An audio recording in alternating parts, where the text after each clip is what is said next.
Lux presents Hollywood.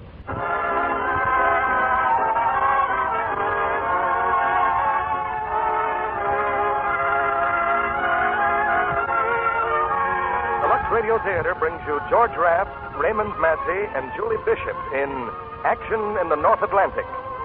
Ladies and gentlemen, your producer, Mr. Cecil B. DeMille.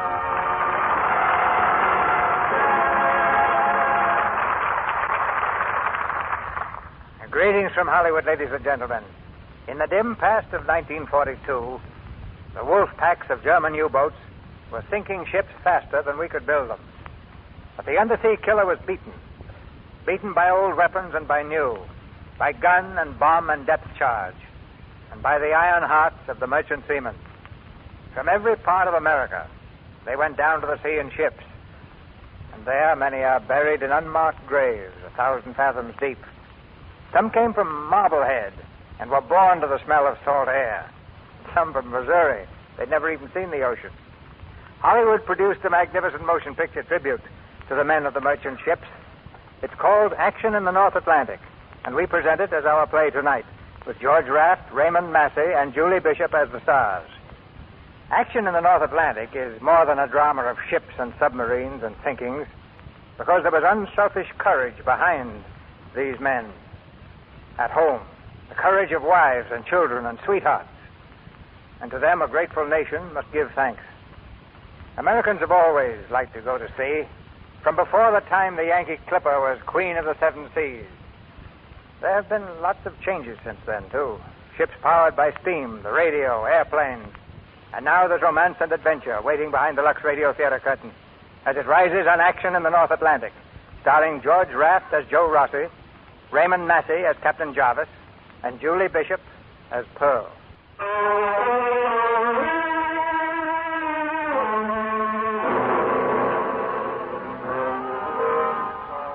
It's late at night, and through the dark and lonely stretches of the North Atlantic, an American tanker butts its way eastward. Completely blacked out, the vessel is a murky silhouette in the waste of sea and sky. In front of the wheelhouse, the first officer peers into patches of fog, creeping up like curious ghosts around the ship. That you, mister? Yes, sir. Been running into fog the last half hour, Captain. Maybe it's got company, too. Submarine. See anything? No, sir. Black knife. Ow. What's the matter? Oh, it's that tooth again. I got a mouthful of red-hot pickaxes. Whose fault is that? Why didn't you get it fixed while we were in port? When I'm in port, I want to see something better looking than a dentist. You deserve what you got. Sure, punishment for my sins. Get a whiff of this stuff. Fog's going to shut in full before midnight. Parker. Yes, sir. Come here. How's he been? Parker? Well, he'll do. Merchant Marine Cadet. Reporting, sir. Think he can find the bosun? He's below with the rest of them, sir. That's room. Tell him to post a double lookout, 4 and aft. Aye, sir. Oh, excuse me, sir. Expecting trouble? Look, kid. You Right. heard the captain. I gave you an order. Oh, sorry, sir. Wait a minute. You're here to learn. Here's your first lesson. An old law of the sea. When you get an order, don't ask questions. Now get below. Aye, sir. Oh, remember when you were that age, Skipper? Yes, mister, I remember. When I was Parker's age, I'd been twice round the horn in the square rigger. Oh, it's different nowadays. There's no time to train a crew. How else can you learn the sea? By wearing a fancy cadet uniform like him? By sticking your nose in a book? Oh, give the kid a chance. He'll catch on. You don't catch on to the sea, mister. I've beat across every ocean in the book for 30 years, and I still learn something new every day. Oh, and the difference between you and me, Captain, is that you remember the grief and I remember the fun. Ow. Next time we're in port, you better see a dentist first. Yeah. I wonder, do they have lady dentists in Liverpool? Yes, we're bound for England. A pickup crew and a hold full of high-test gasoline. She's an old ship, dirty, frayed around the edges, but she's been my home, and I give her the best I got. She does the same for me. I'm lucky I got a first officer like Joe Rossi. Hard as nails, but he knows what this is all about. He's worried, too. The others, the men below, maybe it's just as well they don't think too hard. They do their jobs and leave the rest to us. To the ship, to me, and to Joe. What do you want, Parker? Order from the captain, sir. He wants a double lookout post at fore and aft. Okay, Junior, run along. Yes, sir. What's the matter, Boats? Old man nervous? 4 of you guys are hooked for the deck. I'll send somebody else. I owe the pot 6 bucks. Listen, Tony, Fergus, line out. Okay, guys, hit it. You too, Professor. Beat it. Yes, sir. That's some punk kid, huh, Boats? How does a Kansas hay shaker like that ever get to sea? How does any of us, Abrams? We're all muscle-bound between the ears. Now, what do you say a thing like that for? A rust pot full of high-test gas. If a torpedo connects, we got one swell chance, ain't we? You got the wrong angle on it, Johnny. The way I see it, if your ship's number is up, the subs will get it. If it ain't, torpedoes can connect right where you're sitting and nothing will happen. I don't want no torpedo where I'm sitting. I'm sensitive. Listen, Pulaski, I was shipping out when your buttons was safety pins.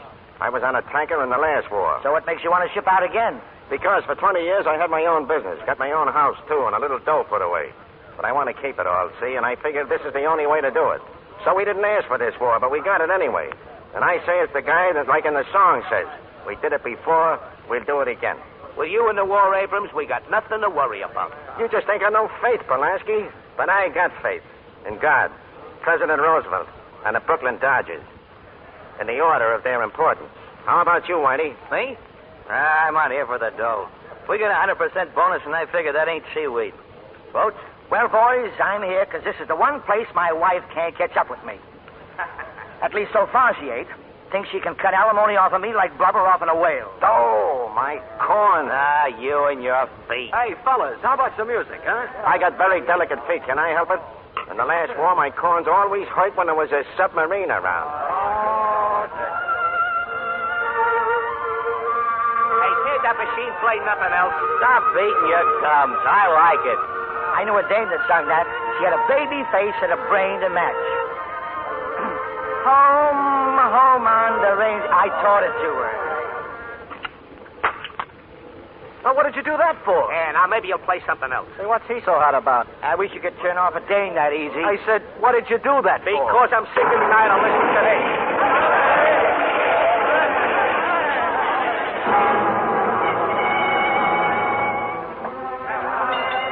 You got it. Fourth water. General alarm. All hands on deck. All hands on deck. Station. You said, sir, we've got no rudder. Engine room started making water fast.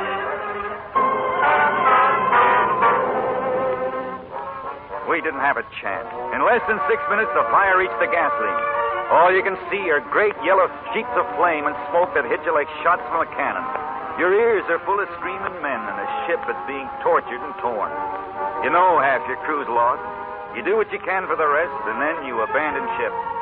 One lifeboat is left. Only one. The men swing over the side. Some jump into the water, flaming with oil. And you stand there and watch, full of an awful hate and an awful helplessness.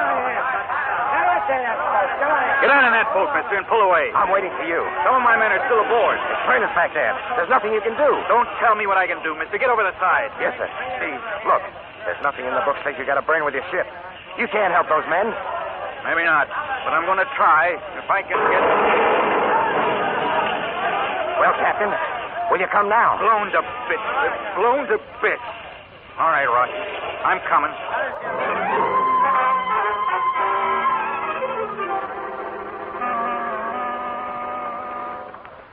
Somehow, through the burning oil, we managed to pull away.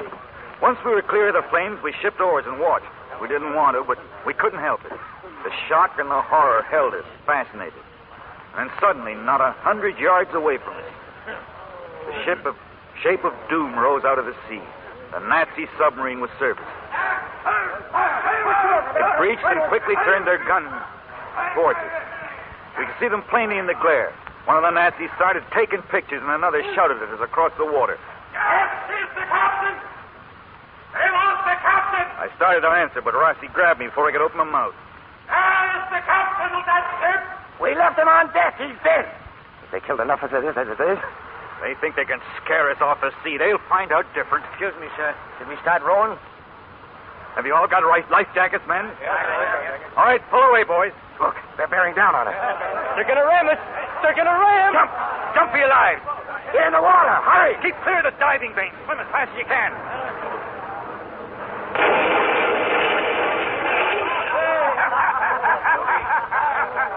Laugh, you savages.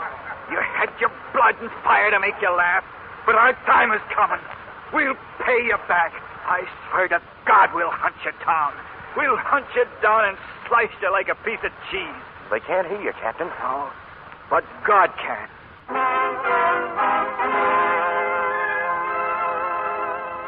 We spent 11 days on the life raft.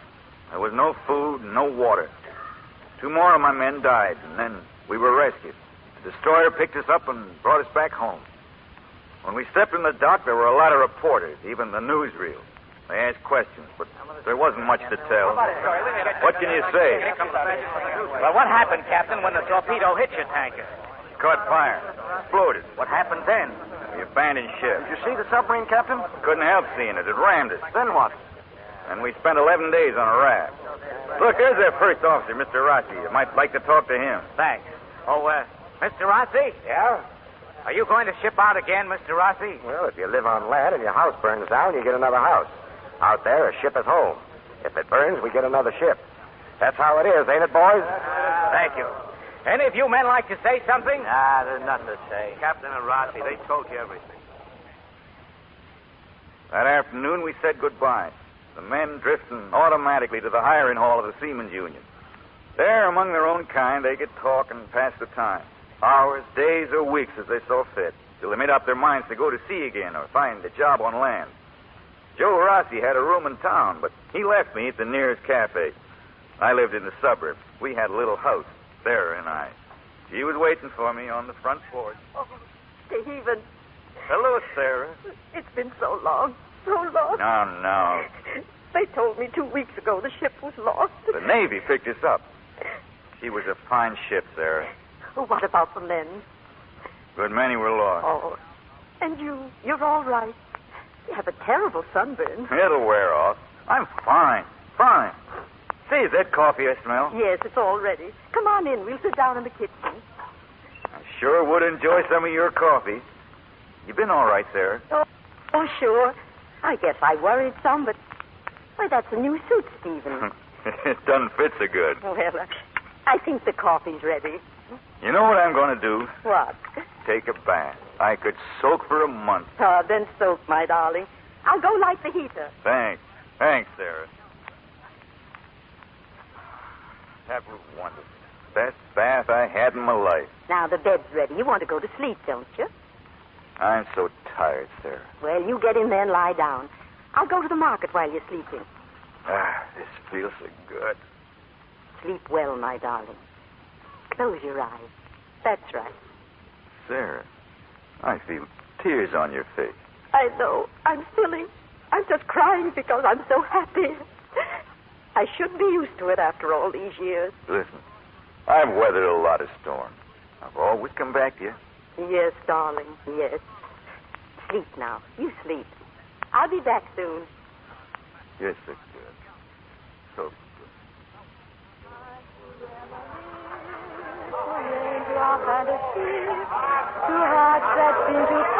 Oh, Rossi. Say, when'd you get in? This morning. Yeah, it's well to see you, Joe. How about hoisting one in the house? What do you recommend for a toothache? Whiskey straight. It'll cure you. So you got entertainment now. That singer. You know her, Joe? Not yet, but I'm going to. Well-looking dish. Yeah, but I'm too far away. I'll just carry this toothache medicine down to the other end of the bar. You can see him plain as anything. Dozens of ships. They're sneaking them out every day now. I even know the names of some of them. Hey, Jack, the lady singing. You mind? I don't mind. The Western Star sailed an hour ago, loaded with troops. Say, Jack, how about you and me sitting down in the booth? Come on, have a drink, huh? Hey, sure. Hey, see you later.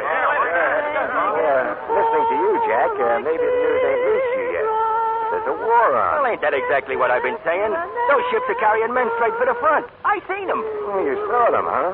The ship? Yeah, sure, I saw them. Well, what do you know? Come here. I want to tell you something. Here? Closer. I want to whisper this. Go ahead. Hey, Mike. Yeah, Joe? Look what's on the floor. I think maybe you had a little too much to drink, huh? Yeah, better put him in a cab. Hurt your hand, Joe? Never do. I'll have another drink. Okay. don't waste much time between drinks, do you? I never waste time. Look, I saw you stop that guy. Well, I try to do it as neatly and quietly as I could. Well, why couldn't you do it outside? I make my living here. He should have had his teeth kicked in. Big hero. Well, what would you do if a guy was shooting his mouth off? Turn him in, so he couldn't go and talk someplace else. Well, that ain't direct enough for me. Do you want a drink? Thanks, but I don't drink with strangers. Then sing. Oh, command performance, huh? Yeah, I like your voice.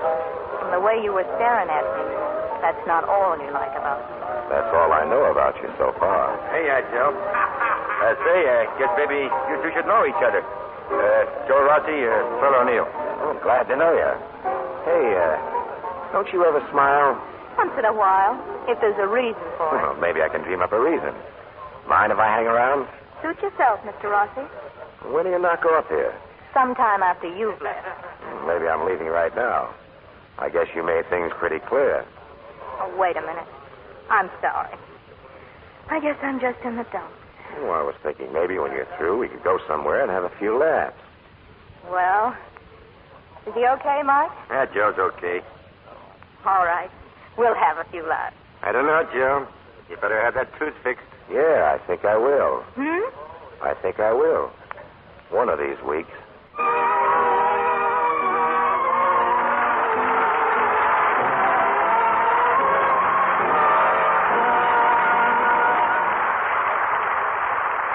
Mr. DeMille presents Act Two of Action in the North Atlantic, starring George Raft, Raymond Massey, and Julie Bishop, in just a moment. Now, our producer, Mr. DeMille. Act 2 of Action in the North Atlantic, starring George Raft as Joe Rossi, Raymond Massey as Captain Jarvis, and Julie Bishop as Pearl.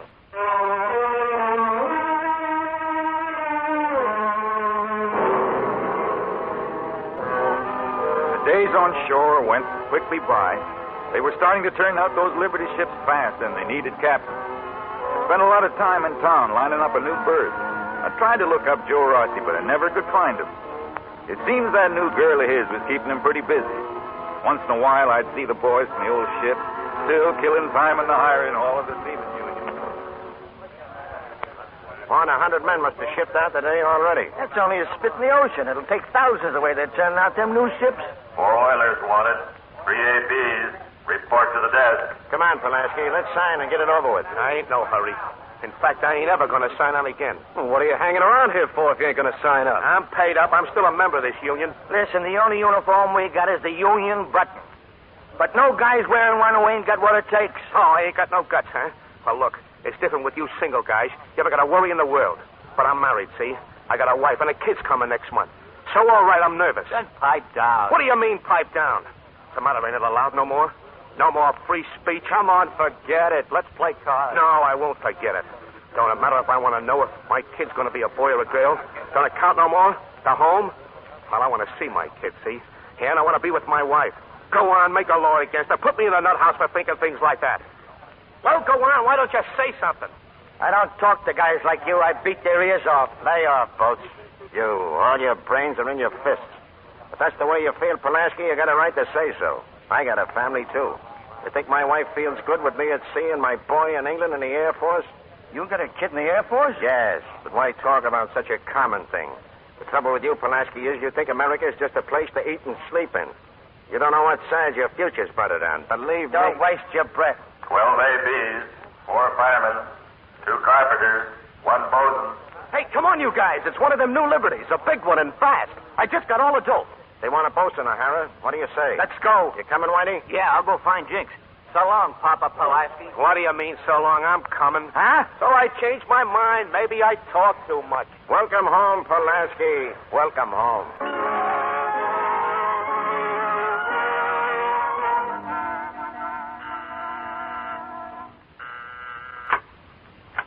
Yes? I'm looking for Joe Rossi. What do you want to see him about? Who is it, baby? That you, Joe? Steve. Well, how are you? Come on in. Joe, you look worse than you did in that raft. Maybe, but it's been a lot more fun. Honey, I want you to meet a good old friend of mine, Steve Jarvis. I got a new ship, Joe, and I signed you on as first, providing you can report in half an hour. Half hour, huh? You're not going to go, Joe. Baby, I told you it was going to be like this. It's an old story with Joe and me. Is it? I'm always getting him aboard ship when he's tangled up in something like this. Something like what? Oh, don't mind him, Pearl. The old man of the sea. Joe, where's your money? Money? You had a lot of cash when you got paid off. Now, wait a minute. We're not getting out of here without his money. Come on, miss. Hand it over. He gave me his money, and we put it in the bank. We put it in the bank. What do you mean, we? Me and the wife, Steve. We got spliced yesterday. Joe. You stood there letting me make a fool out of myself. I don't know what to say, Mrs. Rossi. Oh, it's all right. Joe, how did it happen? I don't know. Better ask her. I guess there's no reason that makes any sense. I guess we just like each other. That makes a lot of sense. Kind of hard to believe, ain't it? Me, all hitched up with a missus. It's fine, Joe. It's fine. Oh, then you can understand why Joe can't go. Oh, I got to ship out, baby. And when I get back, I'll take you up to Niagara Falls. If I don't get tired of looking at the water by that time. Joe, please. Pearl, there's one thing you got to understand. We've seen what's been going on, and what we've seen ain't nice. And now that it's our war, too, we can't just sit around holding hands. Be right with you, Skipper. I know how it is, Mrs. Rossi. My wife feels just the same as you do. Don't you? I'd like to leave you her telephone number. She's had a lot of experience being a sailor's wife. Thank you. Here. I wish you'd call her. Maybe she'll tell you I'm not always as dumb as I was when I come in here. Now, why don't you get in there and help him pack? I think I'd better. Excuse me. Need some help, Joe? Well, you can find me some shirts. Pearl, I've been saying goodbye to people all my life. It's the first time it really meant anything. That's why I married you, Joe. Huh? So you'd have somebody to say goodbye to and come back to. That's what you wanted, isn't it, Joe? Here. Shirt. Yeah, I guess that's what I wanted. Oh, say, do you mind if I take this along? This picture? Oh, I don't look much like a sailor's wife. Oh, it's swell. I'm sorry that other fellow's in it, Joe. We got it taken once at Coney Island. Who's the guy? Nobody, Joe. I don't even remember his name. Oh, I'll just tear him off. Joe, when will you be back? I don't know. Where will you be? They don't tell us that either, honey. Just someplace on the ocean. Can't sail on land. No place I can write to. Sorry, baby. That's the way it is, though. Well, goodbye, Joe. Goodbye, kid. Thanks for everything. All ready, Skipper?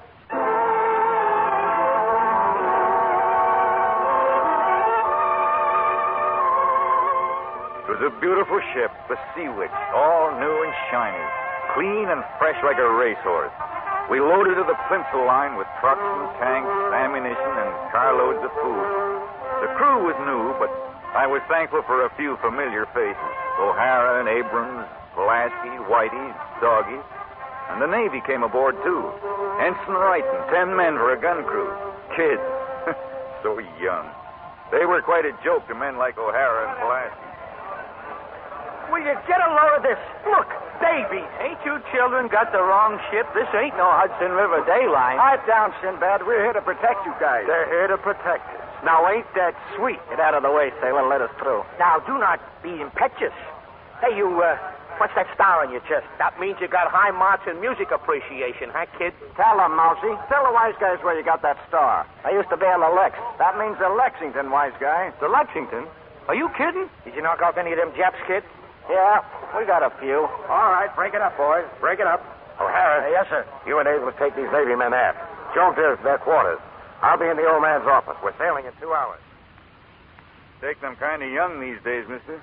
The gun crew, yeah. At least they've been trained. I sure hope so. Just between you and me, Skipper, I don't think our boys could hit the deck with their hats. Oh, by the way, there's another cadet aboard. That fills our crew. Where is he? On deck. Want to see him? Might as well. What's he like? Oh, he looks pretty good to me. Been torpedoed, spent some time on a raft, and he's raring to go again. Send him in. Okay, son. The captain will see you. Thanks. Parker. Well, glad to see you again.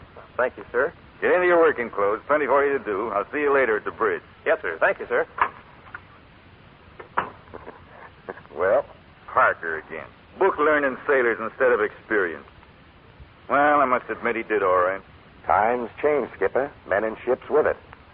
And you should have your own ship, Joe. You rated a master's license long ago. Oh, not me, Skipper. Too much worry and paperwork.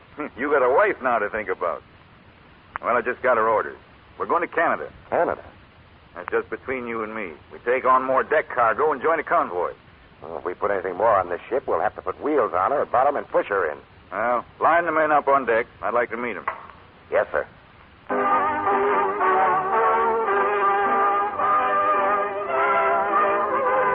Later that week, as we dropped anchor off a Canadian port, a sight met our eyes that we'll never forget. There in the bay were more than 70 ships. Ships from all over the world. Holland, Greece, Russia, England, and a dozen other countries. Here in one great convoy were all the United Nations. And dashing up and down like sheepdogs tenting a flock was the British and Canadian naval escort. I went ashore that afternoon. Admiral Harkless, the convoy commander, had called a meeting of the ship's masters. All right, now, gentlemen. You've all been given a slip of paper on which has been written the number of your ship. Immediately upon weighing anchor, each ship will display her number by a hoist of flags of the international code. You'll proceed to the point of rendezvous and assume your positions in the convoy as shown on this diagram here. You now know the number of your own ship, and from this diagram you'll readily learn the number of the ships immediately around you. Now, let's take a number at random here. 28. That's mine, sir. All right, Captain. By looking at this diagram, you'll see that the numbers of the ships abeam of you must be 27 and 29. And astern of you, numbers 18 and 34. Is that clear to you, gentlemen? Right, sir. Right, sir. Now, my ship will be the command ship. Watch me at all times for signals. Do we use only flags for communication? We'll use 5 methods of communication. Blinker light, rocket, whistle, flags, and loudspeaker. But absolute radio silence must be maintained. And, of course, complete blackout at night. Your normal stations will be 500 yards apart. Admiral Harkless, Yes? should we lose contact with each other, or if we're forced to scatter, how do we regain position? By proceeding to a new rendezvous at a time and place indicated in your sealed orders. Now, gentlemen, I don't have to emphasize the hazards this convoy is likely to encounter. Most of us now are strangers. We'll know each other better after this voyage. Good luck. Godspeed.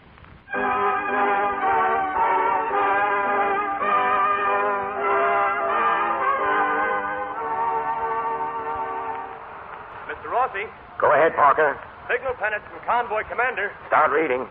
Pennant 4, William, Jake, easy.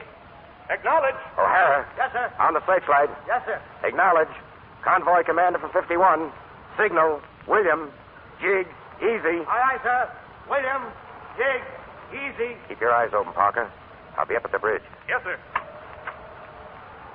Well, school's in, Captain. Looks like we're all present. I want all the company I can have on this voyage. You've opened the orders? That's right. Where are we headed? Russia, mister. Port of Murmansk. Murmansk, huh? Oh, I see what you mean. The orders are on my desk. When you get a chance, read them. Me?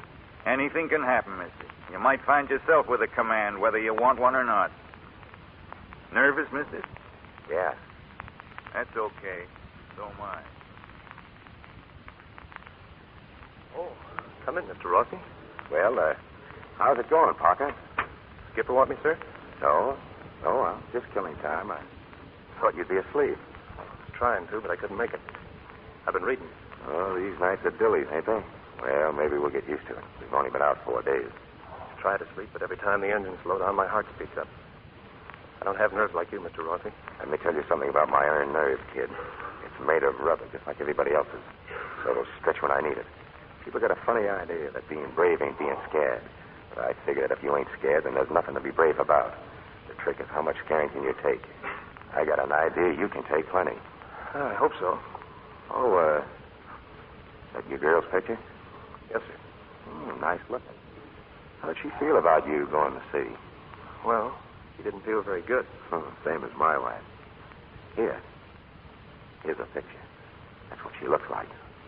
Oh. Say, she looks swell. Yeah.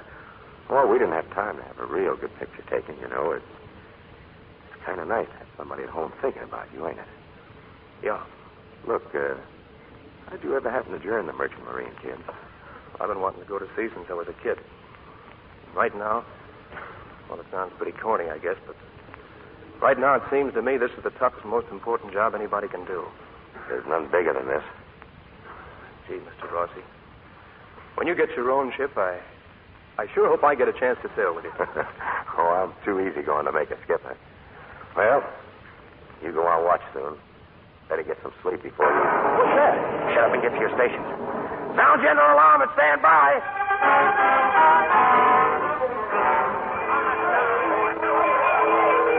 Captain, the engine room. All engines ahead. Flank speed. All hands on the power deck. First Rifle Convoy Commander, sir. Disperse. Acknowledge. Acknowledge. Disperse. Aye, sir. Subs, mister. A dozen of them. Who'd they get? One of the Greeks, near as I can tell. Whoop, there goes another. Convoy Commander to Squadron 4, hold 6, search and attack, search and attack. Submarines attacking on starboard quarter of convoy, search and attack. There's your disposal rocket. Okay, mister. Take the wheel. Emergency course zigzag. Submarine off port bow. 1,400. They're all around us, mister. 150. Gale 37. That's the one that Sergeant they must have brought up. Squadron Commander to 51, Squadron Commander to 51, cease firing, we'll ram, cease firing, we'll ram. Cease firing! Destroyer will ram target! Destroyer will ram! I think they're a little late. Torpedo wait, sir. Full left rudder. Full, mister. Aye, aye, sir. Full left. Torpedo! Stand by! Stand by! Torpedo!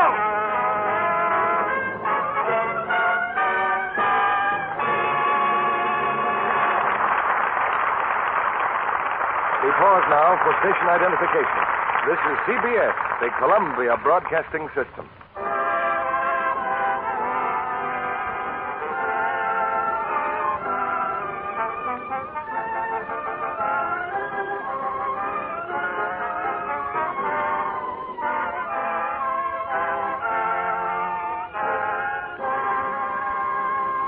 After a brief intermission, Mr. DeMille returns with George Raft, Raymond Massey, and Julie Bishop for Act 3 of Action in the North Atlantic. Now, Mr. DeMille returns to the microphone. We'll have a chat with the captain and the first mate after the play. But now the curtain rises on Act 3 of Action in the North Atlantic, starring George Raft, Raymond Massey, and Julie Bishop. Torpedo! Stand by! Stand by! Torpedo! We saw the torpedo cut the water like a shark across our bow. But the sub had no time to try again. That British destroyer bore down like a terrier on a rat, smashed her stern, and finished the job with shell fire. Our path of escape was clear now. We left the convoy in a nightmare of blood and battle and speeded northeast. Then late that afternoon, Joe Rossi asked me to come aft. He handed me his binoculars, pointed out to sea. Well, what do you make of it, Skipper? It's a sub, all right. Following us. Playing tag and where is? I'm going forward, mister. I got some charts to look at and some thinking to do. If she changes course, call me at once. Aye, aye, sir. The sub clung to us like a leech, out of gun range, but close enough to keep us in sight. Just before dusk, I called the ship's officers to my cabin. Come in, gentlemen. As you know, a submarine has been tailing us now for hours. I've been trying to figure out why she hasn't put on speed and come within torpedo range. Mr. Wright? She's keeping out of range, sir, because she doesn't want to match guns. I think she'll dog us till dark, submerge, then attack. Maybe. What's your opinion, Mr. Rossi? Well, I don't think that sub's interested in us. Well, sounds crazy, but I think she knows we'll be trying to rejoin the convoy. Why should she sink us when we can lead her right back to the whole works? The whole convoy. That's good sense, mister. At least I figure it the same way. And I've changed course. I'm leading that sub away from the convoy. You all knew what that means. We can't rejoin. We're on our own. Is that clear? Yes, sir. We can't expect any help, men. Our first job is to shake off that sub. Our next is to beat our way to Murmansk and deliver the goods. With God's help, that's what we intend to do. I want every member of the crew to be informed of this. If you want me, he'll be asked. Watch. That you, Parker? Aye, sir. Well, how is your pulse, kid? Oh, Mr. Rossi. Couldn't recognize you in the dark. I'm okay, sir. I just took this forward watch. If there's any excitement tonight, it'll be for Matt. Yeah, not much chance of losing him, I guess. I give him about 2 more hours to get a beam on us. If we run, they'll follow us. If we stop, they'll spot us with their listening devices. Huh? What did you say? I said if we stop, they'll spot us with their listening devices. Yeah. If there's anything to listen to. Parker, where's the old man? Chart room. Get below. Tell the chief engineer to report right away in the chart room. I think maybe I got an idea.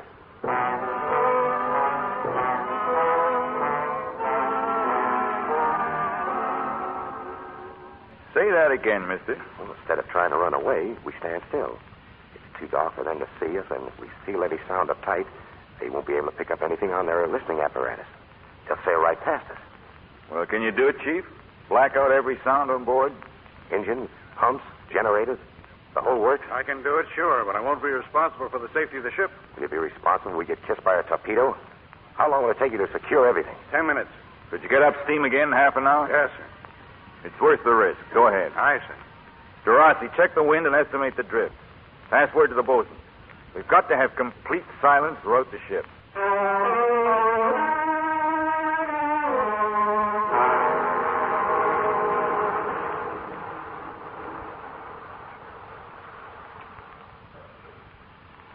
That's it, Skipper.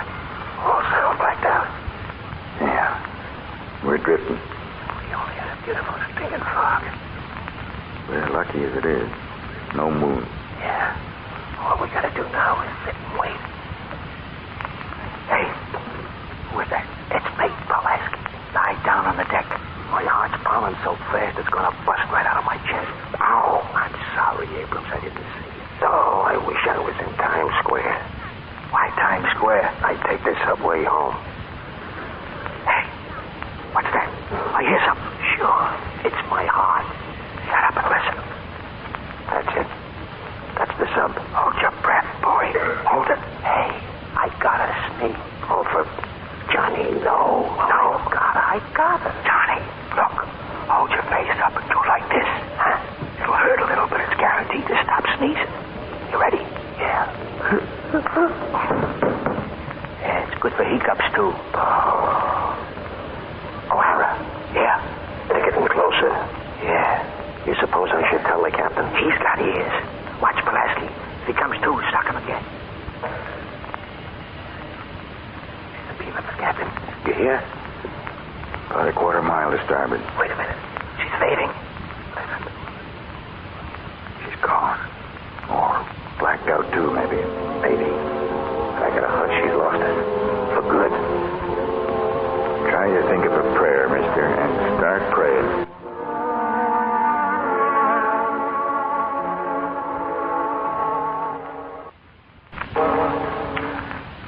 Hey, it's almost daylight.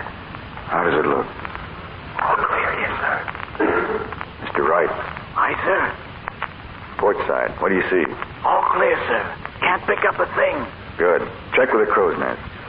Mr. Rossi, tell McGonigal I expect full boilers in half an hour. You'll get him, Skipper. Don't worry. Keep your voice down, you crazy. Sorry, Joe.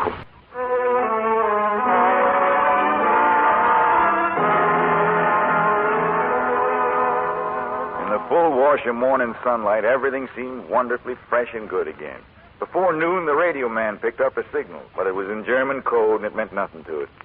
The sea was clear for miles around us. Unmolested, we put about and headed for Merman. And then it came. Not from the seas, we might have expected, but from the skies. The dull drone of approaching planes. Unidentified plane off the starboard bow. Sound general alarm. Anti-aircraft batteries track target. Durasi. Yes, sir. Those are Nazi planes. They're out of Norway. Stop at the radios. Enemy planes. Clear the deck. Clear the deck. Commence firing. Commence firing. We're leaving the bridge, mister. We'll counter from the wheelhouse. Be careful, Skipper. They're strafing. Aftergun. Aftergun. Answer. Answer. Parker. Yes, sir. I can't raise the aftergun. Get back there on the double. Yes, sir. And keep those guns firing. What are you doing there? The gun's been wiped out. Let's get on this thing. Lead the target. Lead it. Okay, here we go. Here they come, kids. Keep your head down, Pulaski, and get right back. We go. We got him. Hey, quick, Parker! Parker! Stand by for bomb! Stand by for bomb!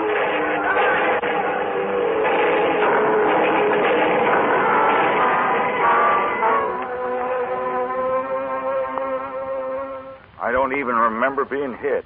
When I woke up, I was on my bunk. There was the smell of ether in the air, and Joe Rossi was taking off a pair of rubber gloves. My right leg was on fire. Well, how do you feel, Steve? What happened? You got in the way of a hunk of a bomb. I just took it out. What's the condition of the ship? She's still afloat. Can you keep her afloat? Well, we got to. You're in no condition to swim. What about the men? They can wait. You better try to get some sleep. Well, it might help you to know we knocked off the planes, both of them. Looks like you got a ship of your own after all, Joe. You're the skipper from now on. Oh, I'll try to take care of it for you, Steve. I'll drop in later on. Still Parker's gear in my cabin when you're through. We'll send them back to his folks in Kansas. Yes, sir.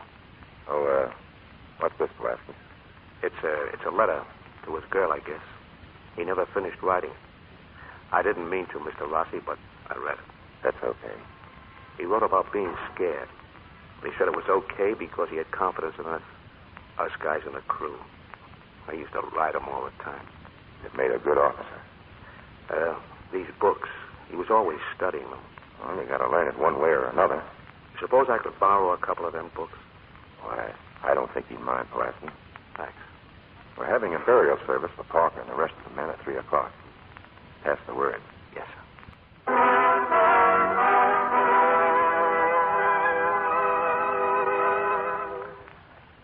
Feeling better, Steve?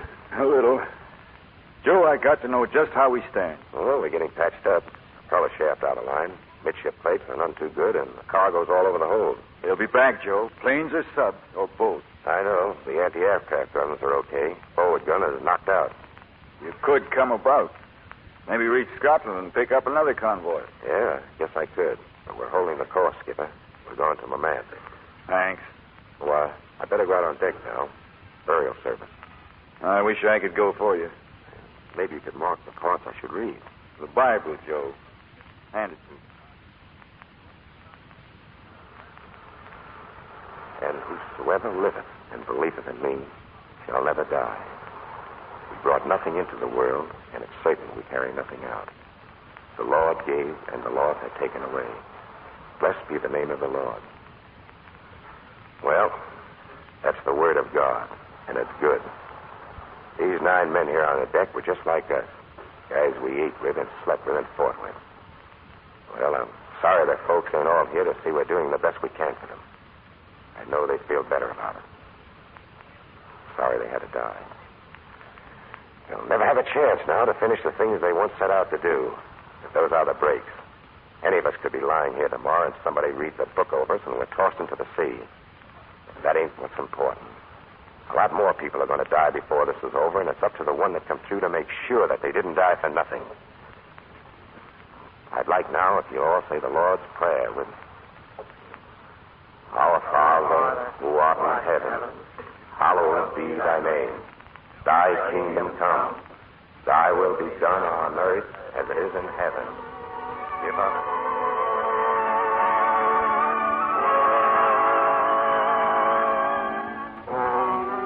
The Sea Witch was a crippled ship, and I was a crippled captain. But Joe kept us afloat, and we dragged along at 6 knots. They found us again the next morning at daybreak, another sub. It was so easy for them. How much more could we take? How much more?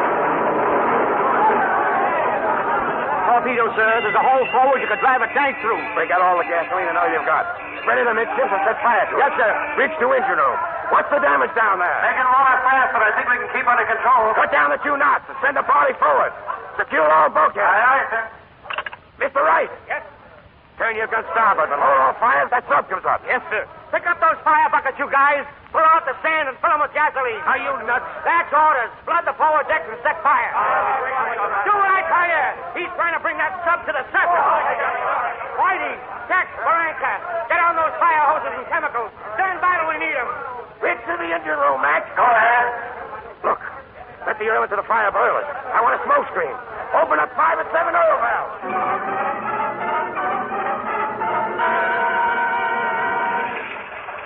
can't let it burn much more, sir. Fire's starting to spread. Start those chemicals, then. But keep the fire going amidship. Yes, sir. There she is, the port. Shop is surfacing. Rudder, hard right. Hard right. Hard right, sir. Reach your engine room. Give it all you've got, Mac. All you've got. Stations, men. Stand by to ram. Stand by the ram. Hang on, Whitey. Steady as you go. Steady as you go, sir. Submarine signaling, sir. What do they want? Surrender, or they'll blow us out of the water. Tell them we'll be right over.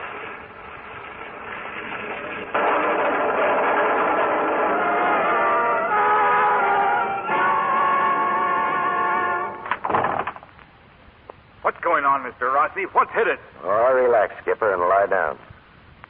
Why doesn't anybody report to me? Steve, remember when they got that old tanker and the Nazis rammed our lifeboat? You swore you'd hunt them down and slice them like a piece of cheese. Well, you can consider them sliced. Thanks, mister. Thanks.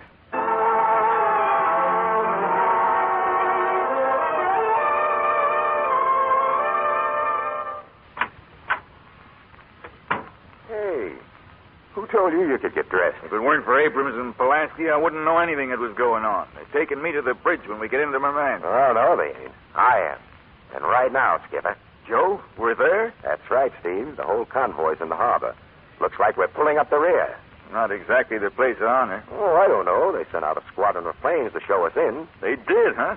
That's fine, mister. That's fine. Well, come on. Let's go.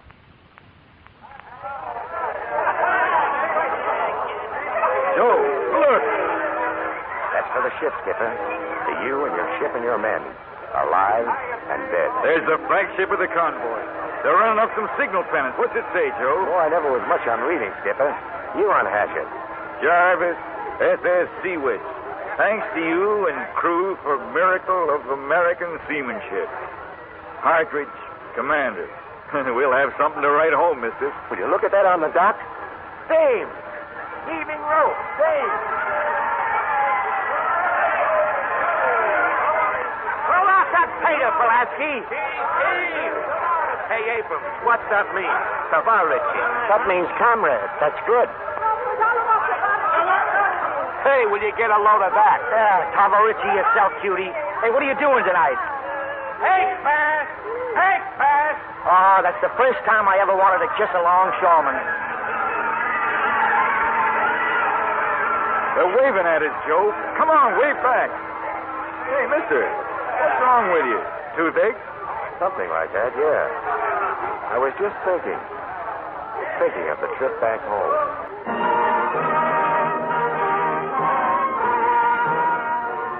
Well, that's the end of the story. But it's not really the end. The story of the merchant marine will go on and on until some dawn the sun will lift over the horizon and look down upon calm waters, and the anguish of the seas will be no more. And all the world will rise to a new day of peace.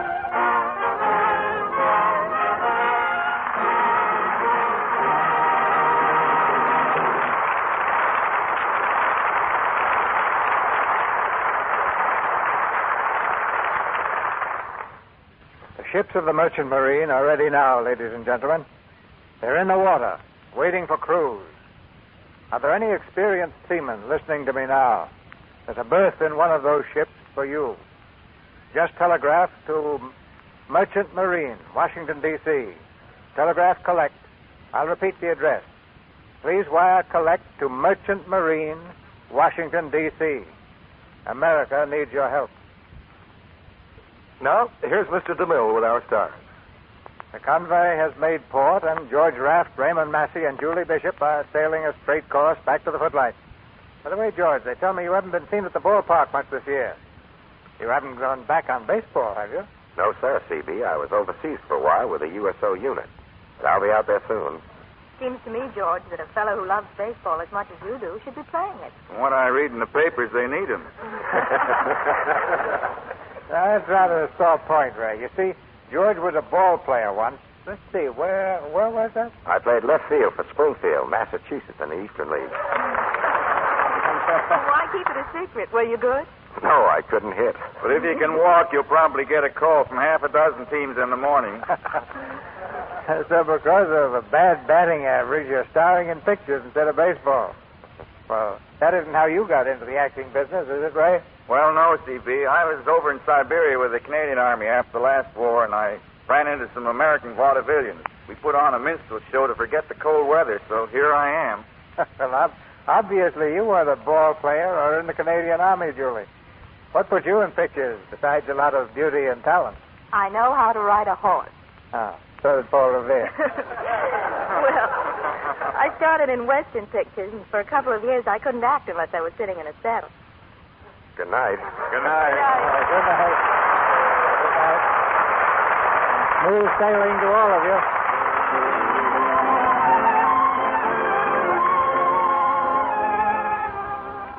This is Cecil B. DeMille saying good night to you from Hollywood. Heard in tonight's play were Bill Martell, Leo Cleary, Eddie Marr, Herb Litton, Tyler McVeigh, Bob Young, Norman Field, Griff Barnett, Eddie Emerson, Stan Farrar, Regina Wallace, Cliff Clark, Charles Steele, Ralph Lewis, and John McIntyre. Our music was directed by Louis Silvers. And this is your announcer, John M. Kennedy,